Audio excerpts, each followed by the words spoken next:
Greetings to all. Welcome to the official YouTube channel of SRN International School. I am Pallavi Tandon, Faculty of English at SRN International School. Dear students, today we will be learning how to make notes. It's an important topic of grade 11th and 12th, that is note making. So today I will be telling you the technique and the method of note making. Now let us know first of all what is note making. As you all know students that today extensive reading is required in each and every field, be it school, research or work. We are often bombarded with a variety of information. It often becomes difficult to recall all the important ideas we may have read. So I can say that note making is a means to capture the key ideas of a given passage in an easily readable, logically structured format. The main purpose of key to abbreviation is to facilitate understanding for the other readers too. Thus, note making can be a wonderful tool to take notes in class, share notes with each other, and even revise for an exam. Hence, we can say that notes are short written records of facts to aid the memory. Notes are usually taken to record a speech or dictation while listening to it or after reading a book, magazine or article. They are referred back whenever needed and may be reproduced in the desired way. Now, let us know the necessity of note making. We all know that knowledge is vast and unlimited, but our memory is limited. We cannot remember all the information all the time. Hence, note making is necessary. With the help of notes, we can recall the entire information read or heard months ago. Note making is quite useful to students preparing so many subjects. At the time of examination, it's not possible to go through voluminous books. At such critical times, notes are quite handy. Hence, note making full 3 useful functions. It keeps a lot of information at our disposal for ready reference. It helps us reconstruct what was said or written and thus accelerate the process of remembering or recalling. It comes in handy in delivering a speech, participation in debate or discussion, or writing an essay and revising lessons before an examination. Now, let us know that how note making help us. While making notes, we do not simply read the passage or listen to speech, but consider various points made by the writers or speakers and draw our own inferences about what is being presented. Thus, note making helps us in understanding the passage in a better way and organizing our thoughts systematically. So, let me highlight the characteristics of good notes. What can be included to make your notes of good quality? First of all, remember that it should be short and compact. Good notes must be short and very precise. It should cover complete information. Then it should be logical. They must be presented in a very logical way. It should be understandable. That means that they should be understandable. The notes should be understandable when consulted at a later stage. Now, let us know the mechanics of note making. While making notes, we follow certain standard practices. These may be listed as follows, like we may include headings and subheadings, abbreviations and symbols, note form, numbering and indentation. So let us know each and every part of it one by one. First of all, let me tell you about heading and subheadings. The heading reflects the main theme, whereas the subheadings point out how it has been developed. So the selection of proper heading and subheading reveals the grasp of the passage by the students. In the absence of proper assimilation of main ideas and subsidiary point, it is impossible to make notes. So what you have to do, give a heading to your work. The heading will be based on the following consideration. First of all, you have to see that what is the main idea of the passage. Secondly, frame a heading based on the main idea. Then write it in the middle of the page. Next, we have subheadings. So when you are preparing the subheading, you have to keep few questions in your mind. First of all, how has the main idea been presented and developed? Secondly, are there 2 or 3 subordinate or associate ideas which you can include? Or frame subheadings based on these. So once you are done with all these, you can clearly write the subheadings. And points are to be noted under each subheading.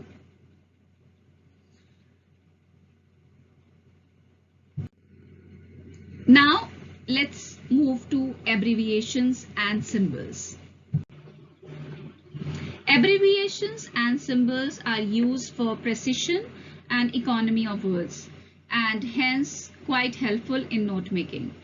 At least 4 recognizable abbreviations are to be used in note making in your board examination.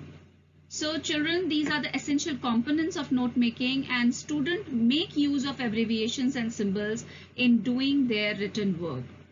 Remember, always use standard abbreviation and symbols as far as possible.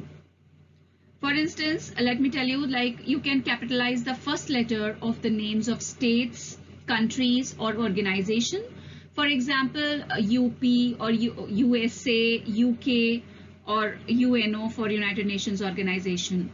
Some common abbreviations, like for science, we usually write SC, Mr. MR or Mrs. MRS, things like that. Or for Bachelor of Science, BSc, it's written. So you can use that as well. In fact, you can make your own abbreviations. Keep the main sounds of the words, like education. So what are the main sounds? EDN, which is coming over there. So you can make the abbreviation out of it. Or for program, you can write PROGM. So it's a good practice to keep the first few and the last letters of the word, such as education, or for developing. So retain the suffix so that later when you are going over the notes, you may recall the full form of the word. For example, for educational, you can write ED''NAL. Or for progressive, you can write PROG''VE. Now, you have to be very cautious while preparing the abbreviation. Do not get over enthusiastic about abbreviation. You should not abbreviate every word. One abbreviation in one point is enough. As a general rule, the heading should not be abbreviated.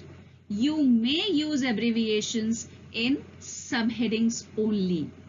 So one thing I want you all to note, that confusing abbreviations should be avoided.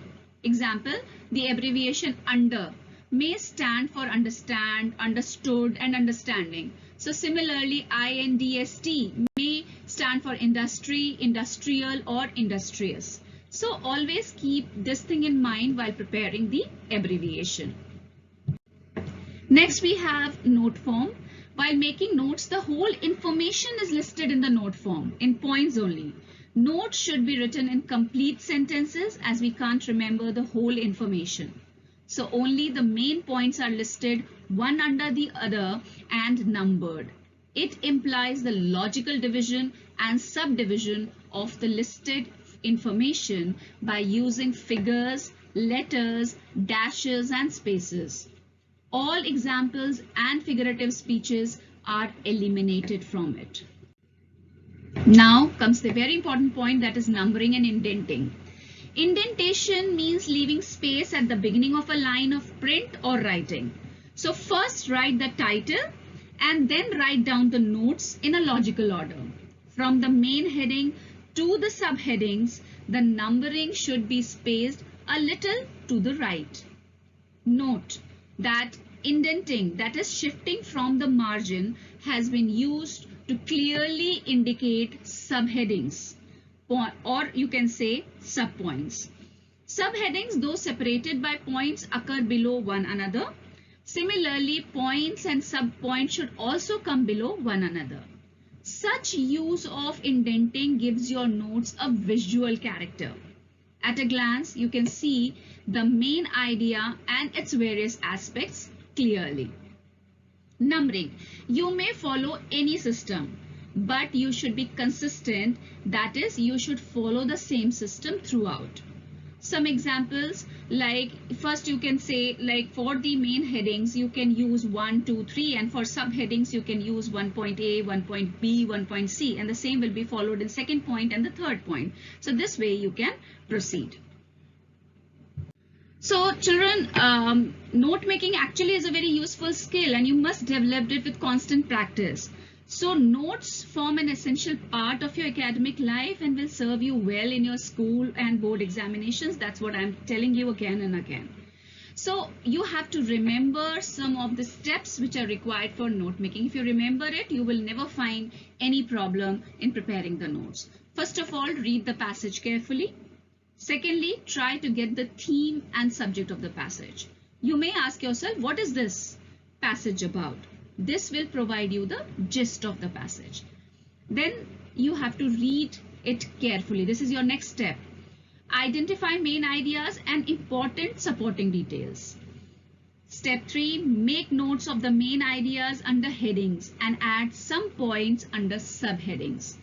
Step 4, use proper layout or format. That means you have to give a proper indentation, sequential form should be there. If you want to include tabular form or flow chart or pie chart, you can add on. This cannot be eliminated, but we prefer you all to follow only numbering system. Use recognizable abbreviations wherever possible. Now comes the part of summarization. This is another essential part of note making. So writing a summary. Actually, students, summary is an abstract of the passage. So what you have to do is you have to expand your heading and subheadings and write down the ideas developed in the passage in the specified word limit. And let me tell you, the word limit for this is 80 words. So how you can make the summary of it? First of all, you have to read the passage very carefully and critically.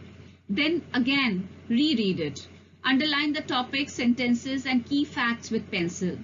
Label the areas that you want to refer to as you write your summary. One sentence at a time. Make sure that what you include in your sentence are key points and not minor details. Write a thesis statement. The key to a well-written summary is the thesis statement. A quality thesis statement could either express one main idea or assert your conclusions about the subject. That is a succinct summary of what you have to say about the topic. When you are ready to write, in fact, a good summary should give ideas, facts, or points in the order in which they are given in the original text. So you can add some transition words such as then, however, also, moreover, etc. That help with the overall structure and the flow of the summary. Remember, you have to check for accuracy as well. So for that, you have to revise your summary for style, grammar, and punctuation. Correct all the errors in composition and rewrite if it is needed. Before I sum up, children, let me quickly tell you that what are the tips to prepare notes. For preparing the notes, you have to use phrases, never use complete sentence. The topic sentence of each paragraph is the main point and the ideas affiliated to it are the subpoints. Each subpoint may not have supplementary idea which become subpoints. Provide an opportunity to give an appropriate title for the notes or the summary.